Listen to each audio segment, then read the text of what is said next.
कैसे आप सब? उम्मीद करती हूँ आप सब अच्छे होंगे और बहुत खुश होंगे। और आज मैं आपके साथ कोई ब्यूटी रेमेडी, कोई DIY, कोई प्रोडक्ट के बारे में नहीं बात करने वाली हूँ। आज मैं आपके साथ एक बहुत ही जनरल टॉपिक पे बात करने वाली हूँ जिससे पूरी दुनिया अवेयर हो चुकी है। वो है कोविड-19, जो कि एक हेल्थ केयर टॉपिक है। मैंने सोचा क्यों ना अपने एक वीडियो के जरिए इस चैनल के थ्रू आप तक इसके बारे में थोड़ी सी इन्फॉर्मेशन पहुंचा सकूं।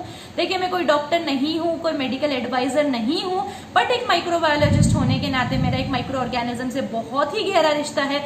और जो कि मैं एक एडुकेटर हूँ, तो मेरी एक सोशल रिस्पॉन्सिबिलिटी बनती है कि मेरे पास जो कुछ भी इंफॉर्मेशन है मैं अगर आप तक वो पहुंचा सकूं और आपका वो 0.01% भी अगर फायदा दे सके, कुछ फायदा पहुंचा सके, तो it will mean a lot for me. ये कोविड-19 है क्या? कोविड-19 कोरोना वायरस से होने वाली ऐसी बीमारी है जो पूरी दुनिया के साथ साथ अभी इंडिया में भी बहुत तेजी से फैल रही है, जो कि इसका रेट ऑफ मल्टीप्लीकेशन बहुत फास्ट है। इसका रेट ऑफ ट्रांसमिशन एक से दूसरे को फैलने का भी बहुत तेज है। बट फिलहाल के लिए हमें से डरना नहीं है। हमारी रिस्पॉन्सिबिलिटी बनती है कि हम अपने आप को एडुकेट करें, हम अपने आसपास के लोगों को एडुकेट करें, ताकि वो इससे डरे ना, बल्कि इसके सेफ्टी प्रिकॉशंस लें।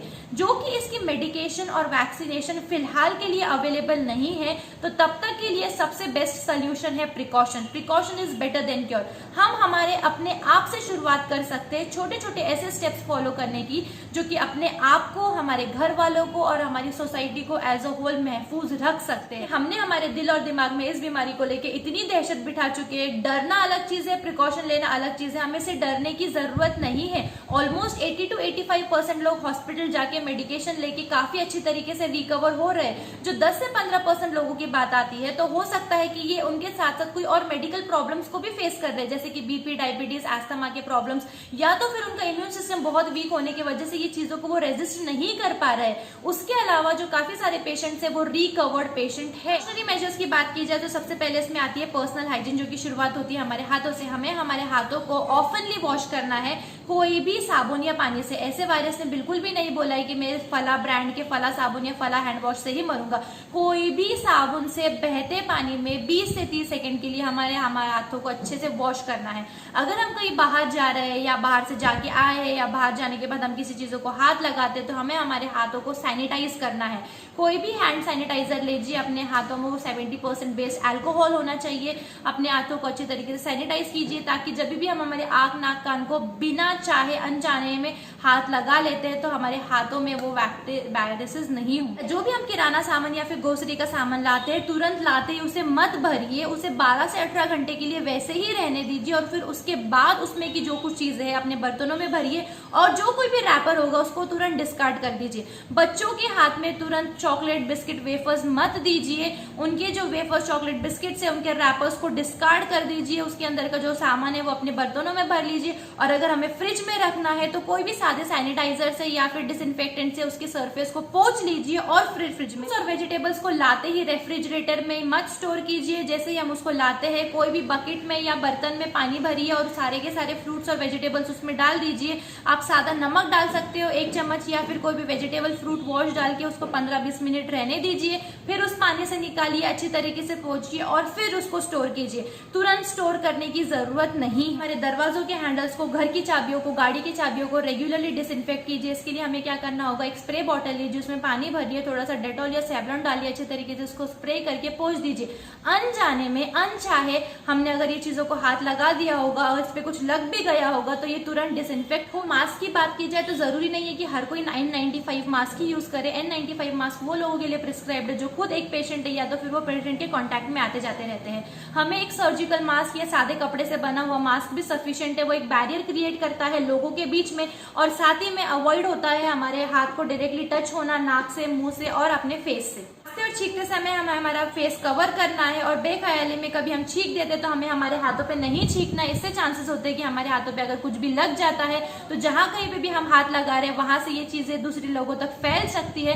तो हमें चाहिए कि हम इस वाले रीजन में खांसे या छींके।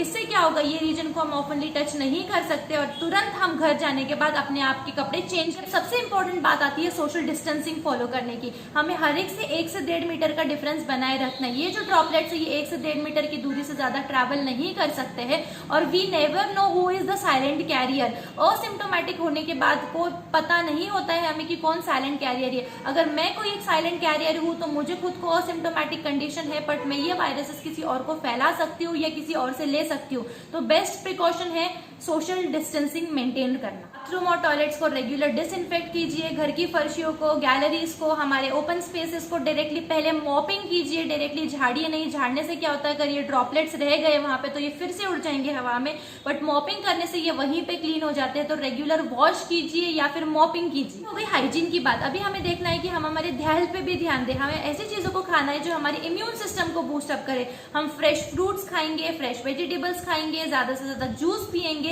ऐसी चीजें खाएंगे जिसमें आयरन, जिंक, कॉपर, मैग्नीशियम, मतलब सारे ही मल्टीविटामिन हमें मिल सके। गर्म पानी पीजिए, कोशिश कीजिए ज्यादा से ज्यादा गर्म पानी पीने की। दिन में से एक बार आप काढ़ा बना के पीजिए। ये जो डिकॉक्शन होता है काली मिरी, दालचीनी, हल्दी, गुड़ वगैरह डाल के जो बनाया जाता है, ये हमारे इम्यून सिस्टम को काफी अच्छी तरीके से बूस्टअप करता है। हल्दी वाला दूध पीजिए। अच्छी चीजें खाइए जो कि मल्टी वाइटामिन और मल्टी न्यूट्रिएंट्स है, जिस करें हम हमारे डाइट में रेगुलरली ऐसी चीजें खाएं जिसकी वजह से हमारा जो इम्यून सिस्टम है वो अंदर से बूस्टअप होता है। ऐसे इंग्रेडिएंट्स को ढूंढे जो इम्यून सिस्टम को बहुत अच्छी तरीके से बूस्टअप करती है। कोशिश कीजिए हमारे घर के फर्स्ट एड बॉक्स में जरूर सर्दी, खांसी, बुखार जैसे कि पैरासिटामोल, एजिथ्रोमाइसिन, विटामिन सी की, कैल्शियम की, मल्टीविटामिन की कैप्सूल जरूर हो। कार्वोल की गोलियां हो ताकि हम स्टीम ले सके उससे। डिस्प्रिन की गोली हो ताकि हम गार्गिल कर सके अगर हमारे गले में पेन है, या फिर सादे नमक से हम हमारा गार्गिलिंग कर सकते हैं। फर्स्ट एड बॉक्स की कोशिश कीजिए अच्छी तरीके से मेंटेन करने की। तुरंत अगर कोई सिम्टम्स आते हैं, नॉर्मल सर्दी, खांसी, बुखार आता है तो 1 से 3 दिन के अंदर देखिए ये नॉर्मल मेडिकेशंस लेके देखने की। और अगर फिर भी ये परसिस्ट करता है तो फिर आपको डॉक्टर को दिखाना लाजमी है। आप अच्छे डॉक्टर से ट्रीटमेंट लीजिए, वहां पे जाइए, अपने सिम्टम्स के बारे में बात कीजिए, अपने ट्रैवल हिस्ट्री के बारे में बात कीजिए। फिर मेन बात आती है अपने आप को स्ट्रांग रखने की। मेंटली स्ट्रांग रहिए, साइकोलॉजिकली स्ट्रांग रहिए, नेगेटिव मत सोचिए, इस चीज से डरे ना, डिप्रेस ना हो। डरने से, डिप्रेशन से हमारी इम्यून सिस्टम भी वीक होती है। इसका इफेक्ट हमारी इम्यूनिटी पे काफी हद तक पड़ता है। इसलिए पॉजिटिव रहिए, अपने आप को एडुकेट कीजिए, अपने आसपास के लोगों को एडुकेट कीजिए। इन केस अगर हमें सिम्टम्स दिखते हैं या फिर हम पॉजिटिव आते हैं खुदा ना खास्ता, तो डॉक्टर्स के पास जाइए, उनसे प्रिस्क्रिप्शन लीजिए, उनसे मेडिकेशन लीजिए। 90 to 95% ये ऑलमोस्ट रिकवर्ड हो जाती है बीमारी। ये कोई डरने वाली बीमारी नहीं है, बस हमें मेंटली स्ट्रांग होने की जरूरत है। गलत बातों को ना सुनिए, गलत अफवाहों को ना सुनिए, ज्यादा से ज्यादा पॉजिटिव रहिए, खुश रहिए, घर में रहिए। जो चीजें हमें इतने दिनों तक करने का मौका नहीं मिला था, आज हमें टाइम मिल रहा है, हम लॉकडाउन में हैं। अपने पैशन को फॉलो कीजिए, अपने हॉबीज को फॉलो कीजिए, अच्छी अच्छी चीजें कीजिए, पढ़िए, इंफॉर्मेशन गैदर कीजिए। और जो कुछ आप करना चाहते थे और टाइम नहीं मिल पा रहा था तो अभी हमें बहुत टाइम है, वो सारी चीजें कीजिए। और अगर ये इन्फॉर्मेशन अच्छी लगी हो और आप चाहते हो कि ऐसे वीडियोस में आपके साथ और शेयर करते रहो, तो इस चैनल को लाइक, शेयर और सब्सक्राइब कीजिए। साथ ही में जो बेल आइकन है उसको भी प्रेस कीजिए ताकि जब भी मैं अपने न्यू वीडियोस अपलोड करती रहूंगी आपको इसका नोटिफिकेशन मिलता रहेगा। Bye bye.